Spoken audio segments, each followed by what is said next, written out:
Hello, everyone, and welcome to Across State Lines podcast. I'm your host, Danielle. Some of you might know me as Tara Calico's Bike on Reddit, where I write true crime articles about my home state of Arizona, but I also branch out into other areas of the world. I'm currently in the middle of writing a state-by-state series taking us across America, and I'm just about halfway through with Montana up next. A lot of you have urged me to take my write-ups and transform them into podcast form, so I decided to finally jump in and give my readers something to listen to.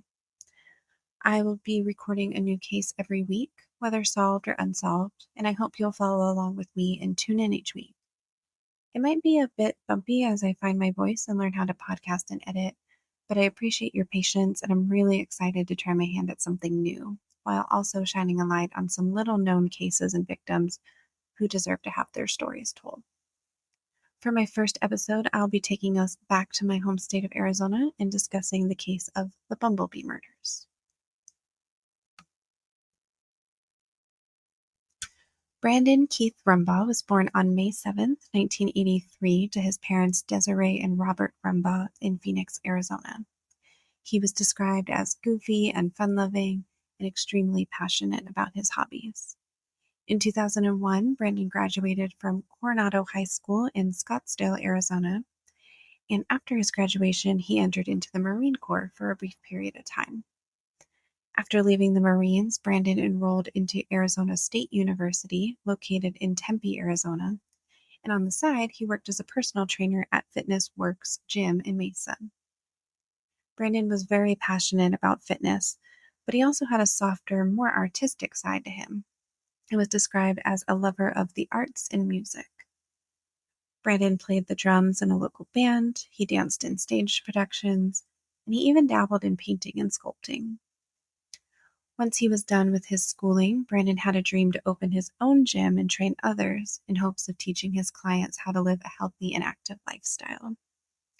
In his obituary at legacy.com, it was written that, quote, "He will be remembered by all for his infectious sense of humor and the spontaneous and goofy, fun-loving joy he brought to all who knew him. His family and closest friends also know the strength of his eternal optimism, the power of his future dreams, and his inability to be slowed by the obstacles ahead." End quote. As recently as October of 2023, 20 years to the month of his death, his girlfriend Lisa's mother, Paula, wrote on his memorial page, quote, "Oh, Brandon, there is not a day that goes by that I don't think of you and Lisa. I enjoyed the dinners that we shared together. I miss you, Brandon. I can't wait to see you again. I love you, buddy." End quote. Lisa Marie Guerrieri was born on July 14, 1984, to parents Paula and John Guerrieri in Mesa, Arizona. Growing up alongside Lisa were her two brothers, Danny and Neil, and the family of five were said to be extremely close and tight-knit. Lisa's mother, Paula, said that anyone who knew Lisa loved Lisa, and her passion for music and dancing were evident to anyone who encountered her. Lisa attended Mesa High School, and she graduated in 2002 before she enrolled in Mesa Community College studying business management. Lisa had a dream of becoming a wedding planner, a dream that came about after watching the movie The Wedding Planner with Jennifer Lopez and Matthew McConaughey. But in the meantime, she was working for SRP, or the Salt River Project, which provides water and power all across the Phoenix Valley. Lisa also had a love of singing, and she volunteered her time singing in the choir at Christ of the King Catholic Church in Mesa. Sadly, the family suffered a major blow when on May 29, 2002, Lisa's father John passed away from cancer. Paula spoke about John's passing, stating that Lisa sat down next to him in his hospital bed, held his hand in hers, and sang to him as he slipped into a coma, but he never woke up. John was only 48 years old. On Lisa's Find a Grave page, her memorial states, quote, "Lisa Marie Guerrieri, age 19 of Mesa, left us to join her father John on October 18, 2003 in Black Canyon City. He awaited her in heaven with his arms wide open to greet his little princess and her Romeo, Brandon Rumbaugh." End quote. In 2002, Brandon and Lisa met at a local nightclub, and the two immediately hit it off. The pair began dating soon after, and in August of 2003, they moved into an apartment together in Scottsdale, Arizona, and began to plan their lives with one another. Paula has said that the two were unofficially engaged, that they planned to marry, but there wasn't yet a ring. In October of 2003, an important date was soon approaching. It was about to be the couple's first dating anniversary. They initially planned to celebrate by heading to Disneyland, 6 hours away from Phoenix in Anaheim, California. But since the prices of tickets were too expensive, Brandon and Lisa changed their plans and instead decided to do a one-night camping trip in the desert. They chose this option because Brandon and Lisa wanted to recreate their first date. On their first date, the couple escaped the bright lights of the valley and went stargazing north of Phoenix, where the lights didn't pollute the night sky. The camping trip was going to be a single night because Brandon had to meet a client to train early the next morning at 9 a.m., and he wasn't able to reschedule. The two decided that they would travel to Bumble Bee, Arizona, about an hour north of Scottsdale. Lisa had never been camping before, so she was extremely excited for a new adventure with the love of her life. This was to be one adventure of many to come for the couple. Bumble Bee Road is a little-used exit off of the I-17 highway, which travels from downtown Phoenix and ends in Flagstaff, Arizona, where Northern Arizona University is located. It's one of those exits that you will frequently drive past, but never get off on, and has a total population of 22 people. It was once a bustling town, a main stagecoach stop in the 1800s for travelers going between Prescott and Phoenix, but is now considered to be a ghost town with only a few residents that still tend to the farmland. On a side note, my daughter and I traveled up to Flagstaff this past January to see one of our favorite bands play live, the Mountain Goats. They were playing at the Orpheum Theater in downtown Flagstaff, and we thought it would be fun to go up there for a night, stay the night in an Airbnb, and come home the next day. But what neither of us knew was that it was going to be heavily snowing the next day, and I'm very inexperienced in traveling in the snow because I'm from the desert. So on the way back, it was, I want to say a blizzard, but maybe not quite. Maybe that's just what I think of being from the desert. But both me and my daughter were very scared. So I was trying to distract her on the way home by telling her the story of Brandon and Lisa. And she had asked if we could pull off of the Bumble Bee exit on our way back to Phoenix, and I agreed.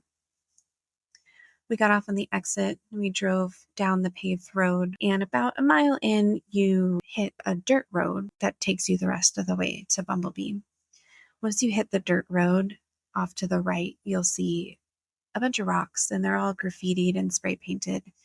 And it starts to give a bit of an ominous feeling because on those rocks, it's spray painted "Go Away." We continued to drive about 2 more miles down the mountain through the canyon until you hit the town. And once you're there, you're greeted with a sign that says something to the effect of 223 cows, 89 goats, and 22 people. There were some dilapidated houses, farmland, and other buildings, but we didn't see a single person down there. Unfortunately, we ended up getting stuck in the mud, and we had to hang out there a little longer than we had hoped. So on October 17th, 2003, Lisa told everyone close to her where she and Brandon were going to be heading for their first dating anniversary camping trip. Everyone but her Uncle Mike. When Lisa's father passed away, Lisa had become incredibly close with her uncle, and he stepped into the role as a father figure for her. Mike had known about the area of Bumble Bee because when he was a teenager, he used to travel there to attend late-night desert parties. Bumble Bee was a popular weekend gathering spot for the young people of nearby Black Canyon City, where they could socialize, drink, dirt bike, and party. And Lisa's uncle knew that it could become dangerous due to the activities that were happening down in the canyon on top of the seclusion. So when Lisa and Brandon got into their Ford F-150 truck that they borrowed from Paula and made their way north, most people knew exactly where they were going to be. Not long after the couple left, Paula called Lisa to see if they had arrived safely. Lisa told her mother that they were not there yet and they still had, quote, many more miles to go. And Paula reminded them to be careful. Sadly, this would be the last time Paula would ever speak to her daughter. Paula would later tell ABC News that she had a bad feeling about Brandon and Lisa's camping trip, that she couldn't sleep that night and stayed up worrying about the couple. Before Lisa and Brandon settled into the dirt lot in Bumble Bee where they would stay the night, they traveled past Bumble Bee Road exit, drove through Black Canyon City, and made their way up the mountain to visit Sunset Point.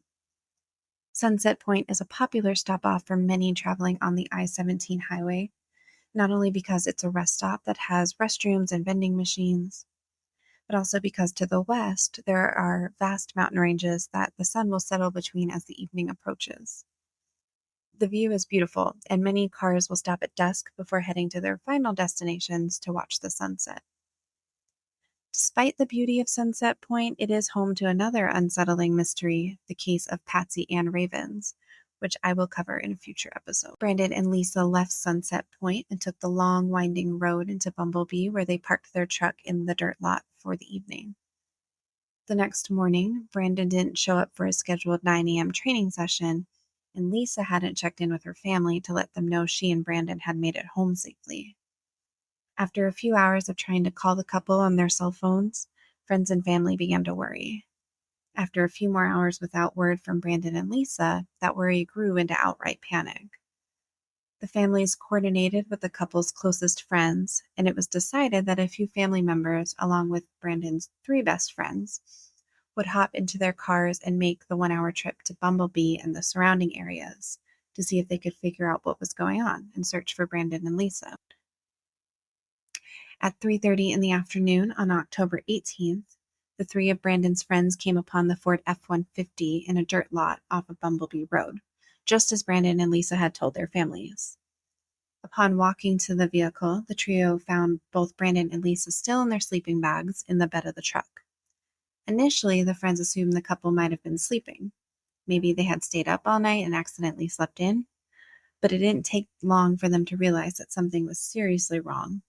Both Brandon and Lisa had been shot multiple times in the head and abdomen and were lying dead in pools of blood in the bed of the truck. The friends and family immediately called Yavapai County Police, and Commander Bolts was one of the first on scene. He later said to ABC 15 News, quote, "Some friends of Brandon became alarmed when he didn't show up for work. They had conversations with them before that Lisa and Brandon went up there, that, just vaguely, that they were going to go camping someplace that Brandon had camped with this group of friends before, and so they started driving up Interstate 17. I believe they went all the way up into Coconino County and drove around. They knew it was somewhere pretty close to the interstate, and so they would get off of an off-ramp, drive around. They didn't find them, and they kept doing that until they got down into Bumble Bee Road, and then they saw the truck, and they went and found the 2 of them in the bed of the truck." End quote. With police on scene, they began their initial search, which included examining the bodies. The investigators discovered that Brandon and Lisa were both shot multiple times with a .25 caliber handgun, which they considered an unusual weapon for a crime like this, and a mostly unpopular weapon amongst gun owners. Initially, police considered their deaths a murder-suicide, but that was quickly ruled out when they didn't discover any weapons at the scene, and concluded that the perpetrator had taken it with them. Investigators believe that Lisa may have woken up during the attack at some point, but they are uncertain of this. While Brandon and Lisa were parked in a secluded area off of Bumble Bee Road, there were other campers in the general area on the night of October 17th and into the morning of the 18th. In fact, they estimated roughly 1,000 people had been camping in the nearby areas. While many of these campers were spoken to, no one seemed to have heard or seen anything unusual. No one had heard any gunshots at all. A man who was parked nearby Brandon and Lisa was also spoken to, but police determined that there was no connection between him and the couple's murder. Investigators noticed that some things Brandon and Lisa had brought with them were missing, such as Lisa's keys and a camcorder that she had borrowed from her mother for the trip. Police concluded that this was most likely not a robbery gone wrong, as nothing of value was stolen, and there weren't any signs of sexual assault at the scene. However, a disposable camera that the couple had purchased in Scottsdale the day before they left the trip was found about 100 feet away from the truck. The camera had been broken in half, perhaps in an attempt to render it useless. Despite the attempt to break it, officers were able to develop the photos on the film reel. While most of the photos were of no interest to the investigators and held no clues in the case, the last 3 photos were intriguing. In one photo, Lisa is sat in the bed of the truck. Her legs are bent and open in front of her. She's wearing jeans, a belt, and a black camisole. She is smiling, and her eyes are not looking at the lens, but slightly to the side and above the camera. Behind her is pitch black darkness. While looking at the photo, Paula says that she knows something is not right. As a mother, she feels that she can tell her daughter is in distress. And while it may look like a happy photo to the rest of us, she feels certain she knows something is off, saying to ABC News, quote, "It wasn't her smile. It was like she was scared and she was smiling." End quote. When I originally posted this case on Reddit, a few interesting observations were made by a few of the readers about the photos of Lisa. One user noticed something in particular that was odd. If you zoom into the photo, you can see what almost appears to be a clear fishing line wrapped around Lisa's forehead, around her ankles and the toes of her right foot, and then some excess on the sleeping bag. The second photo is of Brandon, and he is sitting in the same spot as Lisa was in her photo, as if they had switched positions. His legs are also bent and open in a similar fashion, but instead of smiling, Brandon has his arms crossed at the chest, and his face doesn't hold much expression. He has a straight face, and he is looking directly into the lens of the camera. The third photo is the most intriguing. It appears to be taken behind a door frame of some sort, and in the center of the photo you can see what appears to be a hanging light fixture and possibly a plant underneath. When the family of the victims were questioned, they all stated that they do not know the location that this photo was taken in. It's unclear whether this photo was taken before or after the photos of Brandon and Lisa in the truck, and if it was taken afterwards, how that happened. If the photo was taken after their deaths, that means the killer took the camera with them, took a photo whether on accident or on purpose, and then returned to the scene of the crime, broke it, and left it there. Police told ABC News that they thought the photo might be inside of a restaurant in Bumble Bee, stating, quote, "The camera. We were able to show that it was purchased while they were on their way up there. They purchased it at a grocery store in the Scottsdale area the day that they left. We were able to recover some of the photos off of that camera. 2 of them were pictures of Lisa in the bed of the truck, and then Brandon in the bed of the truck. Then, there's also another picture that was overexposed. We believe when the camera was thrown, that just shows a very small corner that was not overexposed. The overexposed photo was thought to have been taken inside a business in Bumble Bee, Arizona, a restaurant." End quote. What is strange, though, is that there aren't any restaurants in Bumble Bee at all. In recent years, it's always just been a few homes, a ranch, an employee clubhouse, an old schoolhouse that was once used in a Western movie that has now been turned into a home, and the town well.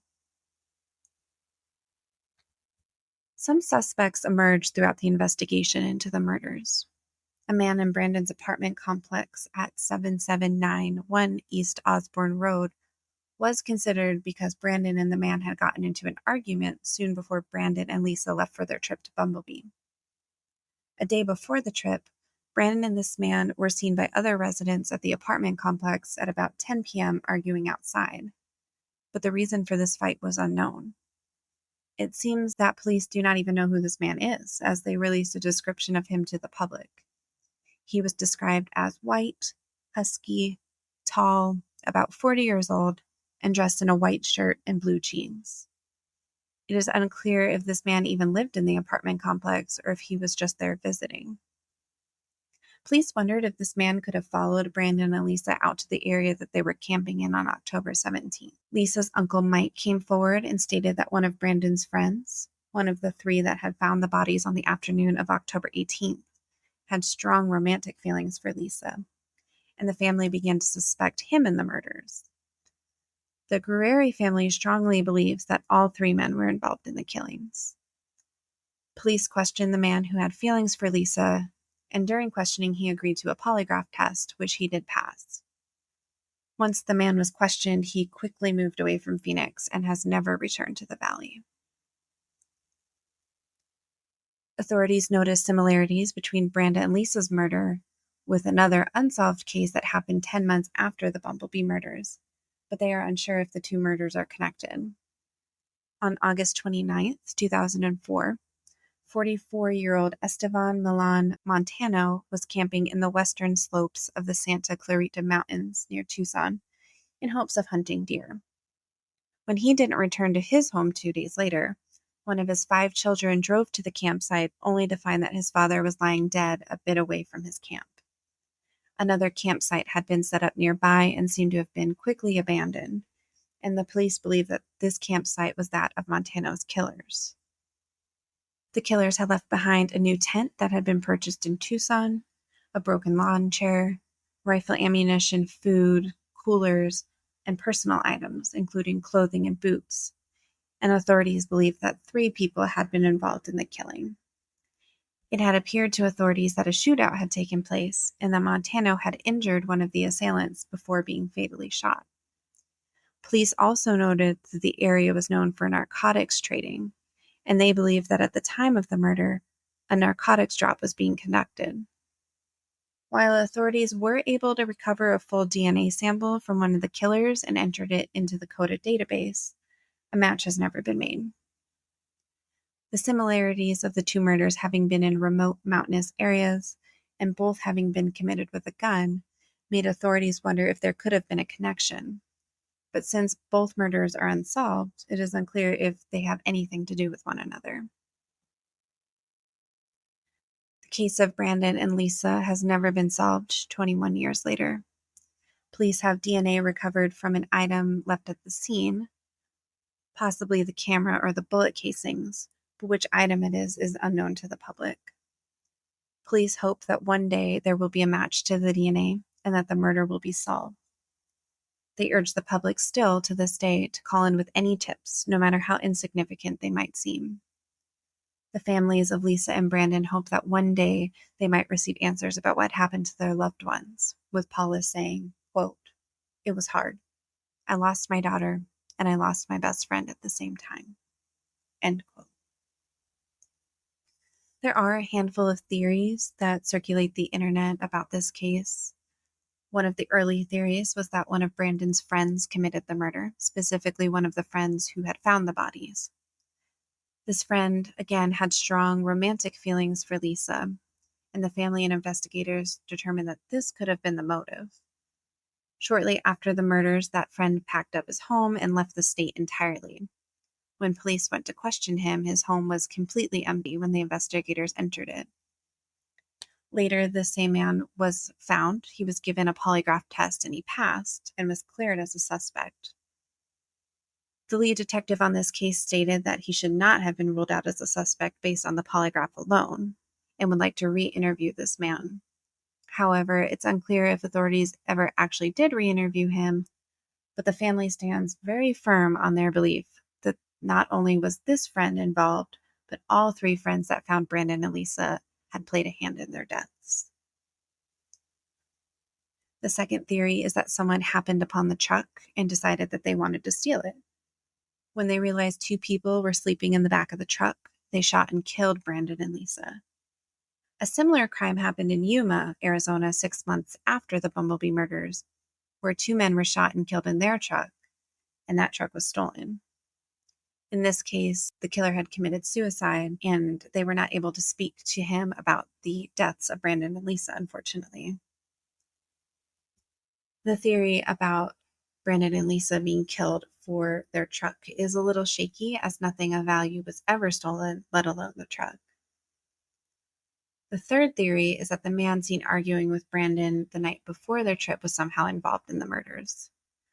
Police speculate that this man might have held a grudge against Brandon and that he had followed them out of the apartment complex on the afternoon of October 17th all the way to Bumble Bee. Sadly, it seems that this man has never been identified, as police put out a description of him, and it seems no one ever was able to positively identify him, so his involvement in the case is truly unknown. The fourth and last theory is that the persons responsible for the murders of Montano may have been responsible for the murders of Brandon and Lisa. However, this feels like a bit of a stretch, as the murder took place in different sections of the state. It seems in Montano's case that he may have stumbled upon a drug deal of sorts and then was silenced.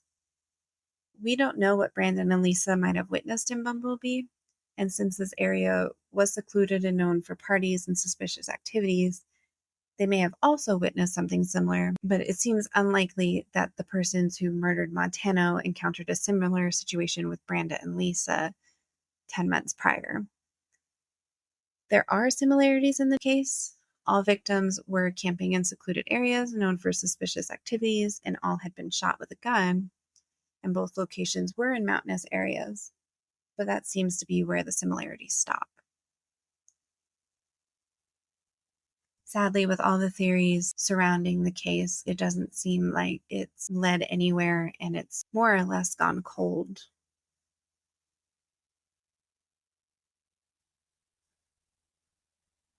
Thank you so much for listening to Across State Lines, and I will be back next week with a new case for us to dive into. Please subscribe to Across State Lines on Spotify to follow along, and very soon in the future, I will be uploading episodes to different platforms as well. So if you don't listen on Spotify, I'm going to find a way to put these episodes across a bunch of different podcast listening platforms. So I hope to have you tune in next week, and thank you so much.